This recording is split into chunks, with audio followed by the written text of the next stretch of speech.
we have in the stage. നമുക്കറിയാം മോഹൻലാൽ എന്ന സിനിമയിലൂടെ മഞ്ജു വാര്യർ എന്നുള്ള ആ ഒരു കഥാപാത്രം എത്രത്തോളം മോഹൻലാലിനെ സ്നേഹിക്കുന്നു എന്ന്. അത് മാത്രമല്ല ഓരോ മലയാളിയുടെയും വികാരമാണ് അദ്ദേഹം ഒപ്പിയെടുത്ത് നമ്മളിലേക്ക് എത്തിച്ചത്. ഒത്തിരി സന്തോഷത്തോടു കൂടി തന്നെ തിരക്കഥാകൃത്തായ സുരേഷ് വാളാറിനെ വേദിയിലോട്ട് നല്ലൊരു കൈയടിയോടെ നമുക്ക് സ്വാഗതം ചെയ്യാം.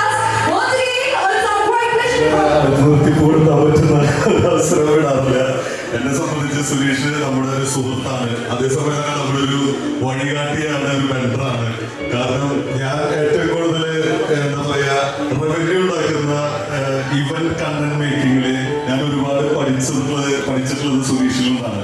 സുരേഷാണ് കേരളത്തിൽ ഒരുപാട് ഇവന്റുകൾ, വളരെ ഹിറ്റായിട്ടുള്ള ഇവന്റുകളൊക്കെ ചെയ്യുന്നത്. 3 സിനിമ കഴിഞ്ഞു, ഈശോ, അതുപോലെ മോഹൻലാൽ എന്നുള്ള സിനിമ, ഇപ്പൊ ലാസ്റ്റ് പൊറോട്ട എന്ന് പറയുന്ന സിനിമ. അതിലുപരിയായിട്ട് സുരേഷിനെ ക്ലാഷ് വർക്ക് ചെയ്തിട്ടുള്ള സിനിമകൾ ഒരുപാടുണ്ട്.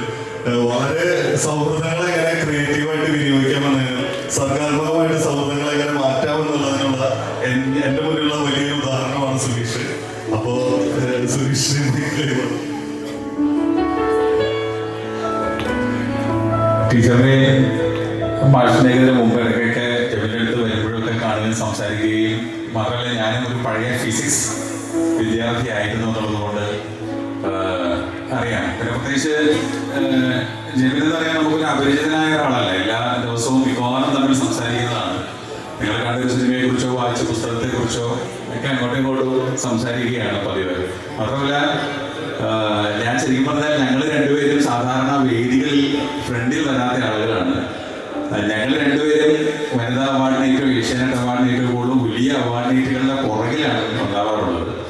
അപ്പോൾ പ്രൊഫസർ ആയില്ല എന്ന് മാഷ് പറഞ്ഞപ്പോൾ ഞാൻ ആലോചിച്ചത്, അവിടെ ഇരുന്ന് ആലോചിച്ചത്, പ്രൊഫസർ ആവേണ്ട കാര്യമില്ല. മോഹൻലാലിനും അങ്ങനെയുള്ള നമ്മൾ ഇന്ന് കാണുന്ന വലിയ സെലിബ്രിറ്റീസൊക്കെ സ്റ്റേജിൽ നിന്ന് സംസാരിക്കേണ്ടത് എന്താണ് എന്ന് പറഞ്ഞു കൊടുക്കാൻ ജെബിൻ ആയിട്ടുണ്ട്. അപ്പോൾ ഒരു പഠിപ്പിക്കൽ പരിപാടി തന്നെ അദ്ദേഹം നടത്തിയിട്ടുണ്ട്. അത് സാധാരണ കുട്ടികളെയല്ല, വലിയ സെലിബ്രിറ്റീസിനെയാണ്. അത് രണ്ടും വളരെ കാര്യമായി കഴിഞ്ഞ കുറേയേറെ വർഷങ്ങളായി ഞങ്ങൾക്ക് അങ്ങനെ വലിയ എതിരാളികൾ ഉണ്ടായിട്ടില്ല ഈ മേഖലയിൽ. ഞാനും ജെബിനുമാണ് അത്തരം വലിയ ഈവെന്റുകൾ ചെയ്യുന്നത്. ഇപ്പോഴും ഇനിയും അടുത്ത വനിതാ അവാർഡ്, അവരെ വനിതാ അവാർഡിനെ ചിന്ത ആരംഭിക്കുമ്പോഴേ നമ്മളെ ആദ്യം വിളിച്ച് ഡേറ്റ് ബ്ലോക്ക് ചെയ്യും, പിന്നീട് താരങ്ങൾ വിളിക്കുക. അത് ഞങ്ങൾക്ക് ഒരുപക്ഷെ ഈ 2 അധ്യാപകർ ജെബിന് നൽകിയ ഒരു വലിയ അക്ഷരസൂത്രത്തിന്റെ അല്ലെങ്കിൽ ഒരു ഗുരുത്വത്തിന്റെ ഒക്കെയാണ് ഞങ്ങളും അത് പിന്തുടരാൻ ഞങ്ങൾക്ക് കഴിയുന്നത്. പിന്നെ പലപ്പോഴും തൃശ്ശൂരുമായി ഇപ്പോൾ ഈ കഴിഞ്ഞ വർഷത്തെ കേരള സാഹിത്യ അക്കാദമി അവാർഡ് ഞാൻ എഴുതിയ പുസ്തകത്തിനായിരുന്നു. അപ്പോൾ വളരെ പെട്ടെന്നൊരു സാഹിത്യകാരനായപ്പോൾ ഞാൻ സ്റ്റേജിൽ മിമിക്രിയാണ് കൂടുതൽ അവതരിപ്പിക്കുക. അപ്പൊ പെട്ടെന്ന് ഒരു വർഷം കൊണ്ട് ഇപ്പൊ സാഹിത്യകാരനാണ്. അപ്പൊ ഇപ്പൊ സ്റ്റേജുകളിൽ വിളിക്കുന്നത് മിമിക്രി പരിപാടിയല്ല, പ്രഭാഷണത്തിനാണ്. അപ്പൊ ഞാൻ കഴിഞ്ഞൊരു ജില്ലയോട് പറയുന്നത് പ്രസംഗ തൊഴിലാളിയായിക്കൊണ്ടിരിക്കുന്ന ഒരു സമയമാണ്. പക്ഷെ ഞങ്ങളുടെയൊക്കെ സൗഹൃദത്തിലെ ഏറ്റവും അടുത്ത ഒരാളാണ് രമേഷ് പിഷാരടി. പെടായി ബംഗ്ലാവ് എന്ന് പറഞ്ഞ പരിപാടി ഞാൻ എഴുതിക്കൊണ്ടിരുന്നതാണ്. ഞാനും ബിപിൻ ജോർജ് എന്ന് പറയുന്ന ഇപ്പോഴത്തെ സിനിമ നടനും കൂടിയാണ് പെടായി ബംഗ്ലാവിന്റെ ഏതാണ്ട് 260 എപ്പിസോഡിൽ എഴുതുന്നത്. അപ്പൊ അതിനകത്ത് ഏറ്റവും കൂടുതൽ ഞങ്ങൾ ഉണ്ടാക്കുന്ന തമാശ ഭാര്യയും ഭർത്താവും തമ്മിലുള്ള ജോക്സാണ്. അപ്പൊ അത് ശരിക്കും പറഞ്ഞാൽ അത് തീർന്നു, അത്രത്തോളം തമാശകൾ ഞങ്ങൾ അതിനകത്ത് എഴുതിയിട്ടുണ്ട്. അപ്പൊ എനിക്ക് വളരെ പെട്ടെന്ന് ഓർമ്മ വരുന്നത് അതിനകത്ത് എന്തൊക്കെയോ ഉള്ളത്, പിഷാരിയും ഭാര്യയും തമ്മിലുള്ള ഏതോ ഒരു ജോക്ക് എനിക്ക് ഇപ്പോഴും ഓർമ്മയുള്ളത്. ഞാൻ ഈ വെഡിങ് ആനിവേഴ്സറി സമയമായത് കാരണം ഓർത്ത് പറയാണ്. അതായത് പിഷാരി ഫോൺ ചെയ്ത് പറയുന്നത്, ഡോക്ടറെ വിളിക്കുന്നു, ഡോക്ടറെ എന്റെ ഭാര്യ ഭാര്യ ആര്യ വിളിക്കുന്നു, രമേശ് ഏട്ടൻ, ഡോക്ടറെ രമേശ് ഏട്ടൻ കുറച്ച് ആസ്പിരിൻ അറിയാതെ എടുത്ത് കഴിച്ചു, ആസ്പിരിൻ ഗുളിക അറിയാതെ എടുത്ത് കഴിച്ചു, ഞാനെന്താ ചെയ്യേണ്ടത്? അപ്പം ഡോക്ടർ ആരെ വിളിക്കുന്നത്? ഭാര്യയാണോ?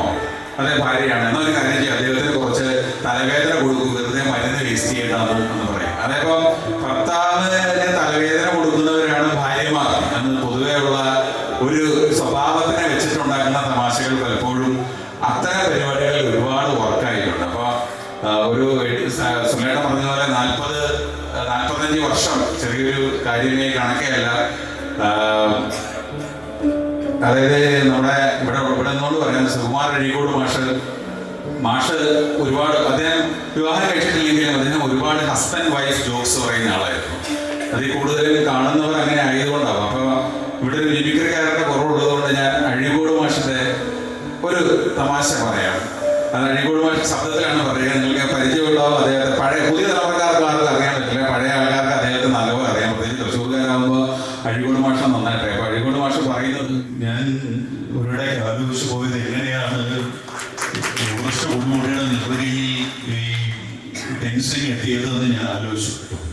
ടെൻസിങ് വെറുതെ എത്തിയതല്ല കേട്ടോ. സ്വന്തം ഭാര്യയുമായി വഴക്കിട്ടിട്ട് നല്ലപോലെ വഴക്കിട്ടു. എന്നിട്ട് പറഞ്ഞ് നിന്നെ ഞാൻ കാണിച്ചു തരാമെന്ന് പറഞ്ഞ് വീട്ടിൽ നിന്ന് ഇറങ്ങി ഒറ്റ പോകായിരുന്നു. പോയിട്ട് ഒരു ഭർത്താവിന് സ്വന്തം ഭാര്യയിൽ നിന്നും എന്തുമാത്രം അകലെ പോകാമോ, ഏതാണ്ട് 8748 മീറ്റർ ഉയരെ വരെയാണ് കേട്ടോ അദ്ദേഹം പോയത്. അവിടെ നിന്ന് ഫോണിൽ ഭാര്യയെ വിളിച്ച് പറഞ്ഞു, ഞാനിപ്പോൾ എവറസ്റ്റ് കുടുംബത്തിന്റെ നിർദ്ദയിലാണ്. ഭാര്യ പറഞ്ഞു താഴോട്ട് ഇറങ്ങുക വെച്ചിട്ടുണ്ടെന്നാണ് കേട്ടോ. അപ്പോൾ ഈ ഭർത്താവിന്റെ നേട്ടങ്ങൾ പലപ്പോഴും തിരിച്ചറിയാൻ കഴിയാത്തതാവാം ഈ ഭാര്യാഭർത്തൃ ബന്ധങ്ങൾ തകരാൻ കേരളത്തിൽ പ്രധാനപ്പെട്ട ഒരു കാരണമായി മാറുന്നതെന്ന് ഞാൻ ആലോചിച്ചു പോവുകയാണ്. വാദം കഴിച്ചിരുന്നെങ്കിൽ ഞാൻ ഇത്രയും വർഷം ജീവിക്കുമായിരുന്നില്ല എന്നുള്ള സത്യം കൂടി എന്നോട് പറയട്ടെ. കോവിഡ് കാലത്തൊക്കെ എങ്ങനെയാണ് ഒരു ഭാര്യയുടെ മുഖത്ത് മാത്രം നോക്കി ഒരു ഭർത്താവ് 2 വർഷക്കാലം ജീവിക്കുക എന്നത് ഓർക്കുമ്പോൾ വിവാഹം കഴിക്കാതിരുന്നത് നന്നായി തോന്നുന്നു. എനിക്ക് ഒരു പക്ഷേ പറയാം. എന്തായാലും വലിയ സന്തോഷം. കാര്യം 45 വർഷമൊന്നും അല്ലെങ്കിൽ ഒരുപാട് കാലം ഞങ്ങളുടെയൊക്കെ അപ്പച്ചനും അമ്മച്ചയുമായി ഞങ്ങൾക്ക് ദർശനമേകി, മാർഗദീപമേകി, ഞങ്ങളുടെ സന്തോഷം എന്ന വാക്കിന് അങ്ങനെ ഒരുപാട് അർത്ഥമുണ്ടല്ലോ. ആൻ ഫ്രാങ്ക് പറഞ്ഞതുപോലെ സ്വയം സന്തോഷിക്കുന്നവർ മാത്രമാണ് മറ്റുള്ളവരെ സന്തോഷിപ്പിക്കുക. അപ്പോൾ മറ്റുള്ളവരെ സന്തോഷിപ്പിക്കാൻ സന്തോഷം എന്ന 3 അക്ഷരമുള്ള വാക്കിന് പറ്റും. അതുകൊണ്ട് തന്നെയാണ് ജീവിതം എപ്പോഴും സന്തോഷമുണ്ടാകുന്നത്. ഈ കുടുംബത്തിന്റെ സന്തോഷമാണ് ഇവൻ എഴുത്തിലൂടെ, അക്ഷരങ്ങളിലൂടെ, നമ്മൾ കാണുന്ന ടെലിവിഷൻ പരിപാടികളിലൂടെ ഒക്കെ എത്തിക്കാൻ ശ്രമിക്കുന്നത്. അവന്റെ എല്ലാ പരിപാടികളിലും ഗ്രീൻ ലൈഫ് തുടങ്ങിയപ്പോൾ മുതൽ പല പരിപാടികളിലും ഞാൻ കൂടെ കണ്ട് ജെബിന്റെ ചെറിയ വളർച്ചയിൽ ഓരോ പടവുകളിൽ ഞാൻ കൂടെയുള്ള ഒരാളാണ്. അപ്പോൾ ഇനി പ്രണവനും വായനയുടെ ലോകത്തേക്ക് വരട്ടെ, അക്ഷരങ്ങളുടെ ലോകത്തേക്ക് വരട്ടെ. ജീവിതത്തിന്റെ വലിയ ഒരു വെളിച്ചത്തിലേക്ക് അവനെ നയിക്കുവാൻ കർത്താവിന്റെ അനുഗ്രഹം അവൻ എപ്പോഴും ഉണ്ടാവട്ടെ എന്ന് മാത്രം പ്രാർത്ഥിച്ചുകൊണ്ട് 45 അല്ല, നമ്മൾ നേരത്തെ സുല്ലേട്ടൻ 125 പറഞ്ഞല്ലേ. അപ്പൊ അത്രയും വർഷം ഇനിയും ഒരുമിച്ച് ജീവിക്കട്ടെ എന്ന് മാത്രം ആഗ്രഹിച്ചുകൊണ്ട് എല്ലാവർക്കും പുതുവർഷ ആശംസകൾ നേർന്നു നിർത്തുന്നു. നമസ്കാരം. താങ്ക് യു സനീഷ് ചേട്ടാ. TV ഷോകൾക്ക് ഇപ്പോഴും തിരക്കഥാകൃത്തായിട്ട് എല്ലാവരും ചേർന്ന് ആശംസിക്കുകയാണ്. ഇനിയും വെടായി ബംഗ്ലാവ് പോലെ തന്നെ ഒരുപാട് ഷോസിന് അണിയറയിൽ പ്രവർത്തിക്കും. തിരിച്ചുകൊണ്ടുവരെ മുന്നോട്ട് പോകാൻ കഴിയട്ടെ. താങ്ക് യു സനീഷ് ചേട്ടാ. Thank you so much. Green Life Art Hub between Kottapuram Shiva Temple and Vaidudi Bhavan, Thrissur. Call 8129715520.